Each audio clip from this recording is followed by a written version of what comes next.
Moje ime je Manja Milinović, ja sam nastavnica istorije u osnovnoj školi Starina Novak. Manja, evo, mi smo bili zaista impresionirani nastupom učenika koji su održali jedno malo predavanje na engleskom jeziku. U pitanju su bile piramide.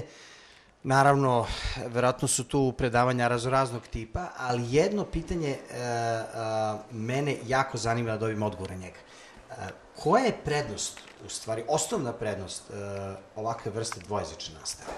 Dakle, naši učenici u bilingvalnim odeljenjima dobijaju potpuno, odnosno prolaze isti nastavni plan i program 7. i 8. razreda iz tih konkretnih predmeta koji slušaju na engleskom jeziku.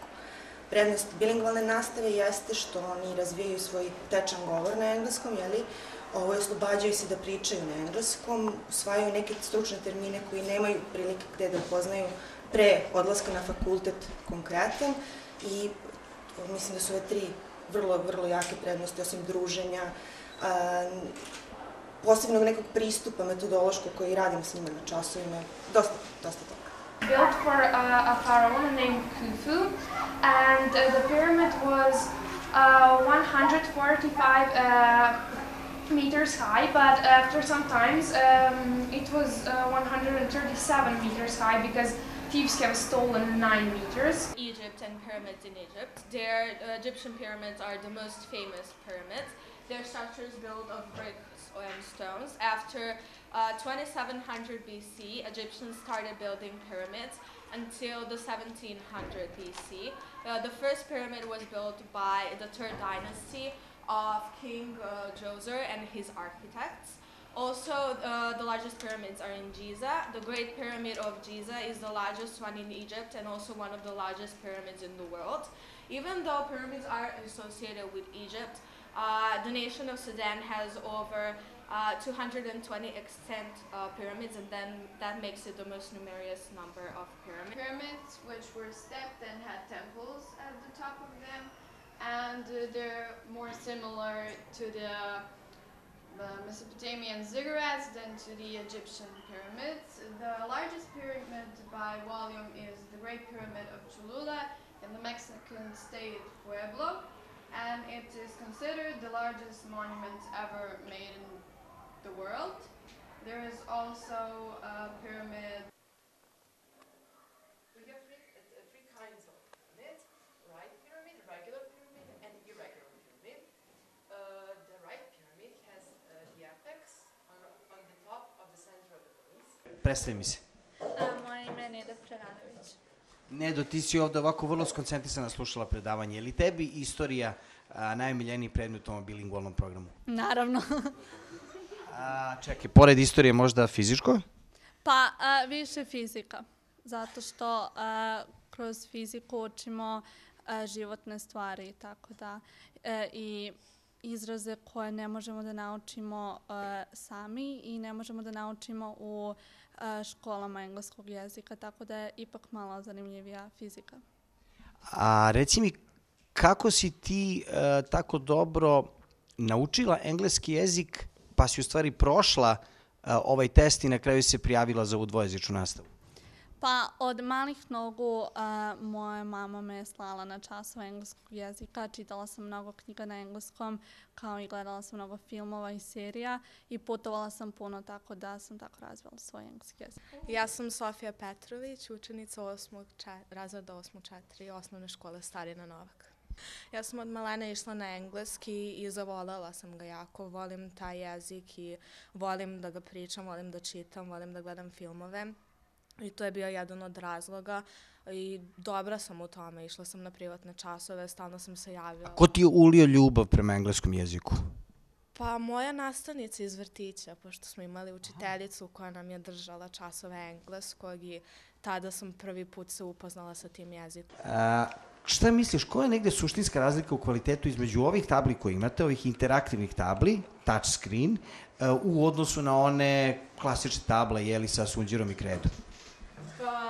Mislim, jednostavnije je, mnogo lakše od ono da se piše, mnogo duže traje da mi prvo napišemo sve to na tabli, pa posle brišemo, pa iz početka. No, mislim, možemo, kako da kažem, lakše je samo ili prekopirati nešto iz interneta, preraditi i brže jednostavno učiti, interesantnije kako gledati, pogotovo sa što je kao u stvari tehnologija jedna bitna stvar. Ja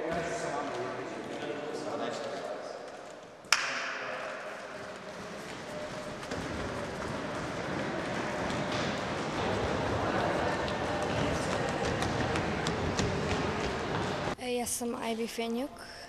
Ja idem u 7. razred Stalina Novak u engleskom i mi učimo više engleski od svih drugih razreda i zbog toga da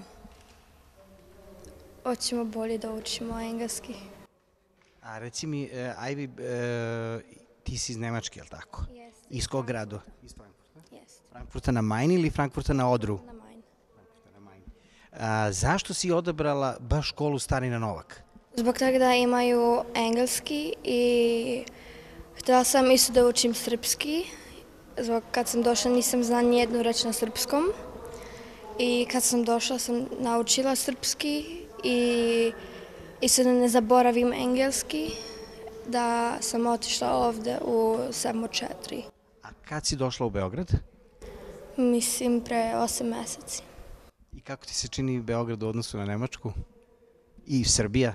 Dobro, meni je baš lepo i imam društvo. Okay, guys, take position. Okay, you have to tell them how many times, 4 to 5 times. 4 to 5 times circling if we had first on one side, then the other. Now back. I think with your arms.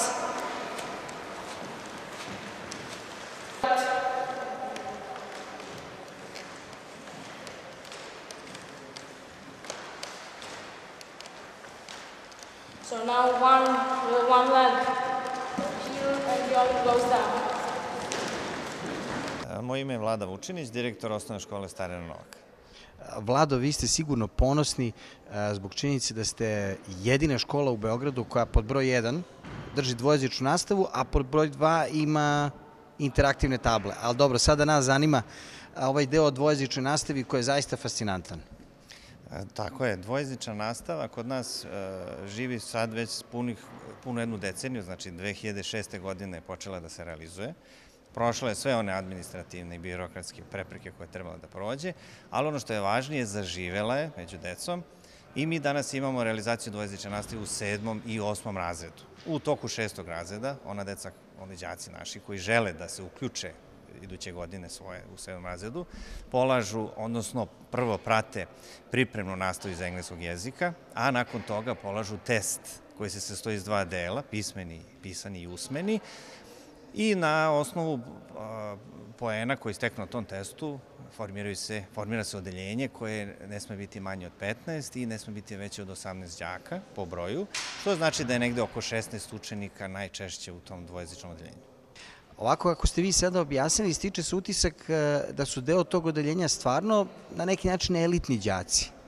Može se kazati da u jednu ruku jesu, jer su oni prošli proveru i ne samo proveru, nego su prošli i pripremu u prethodnoj školskoj godini. Test koji polažu zaista je veoma strog i oštar. Otprilike se 3 puta više učenika prijavi nego što je potrebno da se formira dvojezično odeljenje. Tako da je konkurencija zaista jaka za formiranje ovog odeljenja. I ne čudi što dvojezično odeljenje zaista liči na elitno odeljenje. I sa obzirom na činjenicu da većina đaka u odeljenju za dvojezičnu nastavu nije imala priliku da poseti zemlje sa engleskim govornim područjem, već isključivo znanje sticalo u školi. Tako je, to je zaista fascinantan slučaj. Međutim, pomenuli ste interaktivne table. Mi pokušavamo da preko interaktivnih tabli im omogućimo da te zemlje posete. I to se pokazuje kao zaista ostvarivo.